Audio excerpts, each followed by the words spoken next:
Le cinéma, c'est pas une réponse, c'est une question. C'est une façon d'interroger l'art, d'interroger le monde. La réalité, quand elle est projetée, elle scintille. Le point de départ, c'est vraiment la cohabitation de plusieurs mouvements, mais ce qui me trottait en tête depuis Le Voyage au Groenland, mon film précédent, tourné 8 ans auparavant, c'était le désir de retourner là-bas et de retourner pour faire du cinéma. Je ne voulais pas y retourner avec un film qui n'aurait pas vraiment du sens. Et donc j'ai mis du temps à trouver le sujet, le personnage. Et quand voilà, j'ai commencé à écrire et que le personnage a commencé à émerger, ce sujet a commencé à me hanter, je me suis dit que c'était le sujet le plus adéquat pour retourner là-bas.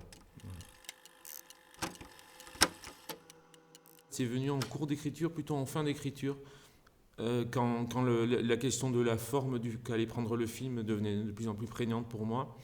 Et ça s'est développé avec des discussions avec mon chef opérateur.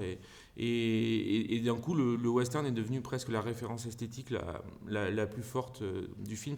Alors j'avais déjà un peu prévu ça, parce que dans le choix de tourner dans le Jura, par exemple, moi, le Jura évoque beaucoup pour moi des paysages de western, avec ses sapins, ces montagnes assez douces.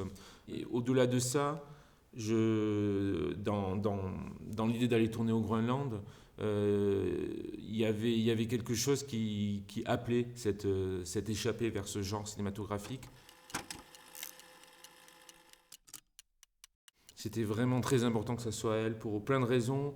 Je crois que c'est un film que j'aurais pas pu faire avec un personnage principal pour lequel je n'éprouvais pas une forme d'affection sans la connaître, je ne connaissais pas, et une forme d'admiration presque d'ordre politique, quoi, une façon de penser le monde qui ressemble à celle que j'essaie aussi de développer. Parce que aussi, je pense qu'on s'est trouvé sur un endroit qui est la comédie et une forme de croyance dans le fait que la comédie peut être le lieu pour dire les choses graves et importantes.